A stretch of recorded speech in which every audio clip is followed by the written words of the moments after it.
Welcome to Madasaling Pinoy, your prayer partner. Ngayon po ay Sabado sa ikalawang linggo ng Pasko ng Pagkabuhay. Ang mabuting balita ng Panginoon ayon kay San Juan. Nang nagtatakip silim na, ang mga alagad ay pumunta sa tabi ng lawa, sumakay sa bangka, patawid sa Capernaum.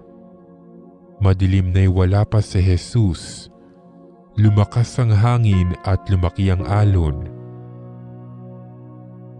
Nang makagaod sila ng mga 5 o 6 na kilometro, nakita nila si Jesus na lumalakad sa ibabaw ng tubig, palapit sa bangka, at sila'y natakot.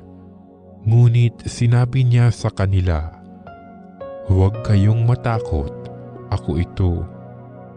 Tuwang-tuwa nilang pinasakay si Jesus sa bangka at pagdakay sumadsad ang bangka sa kanilang patutunguhan.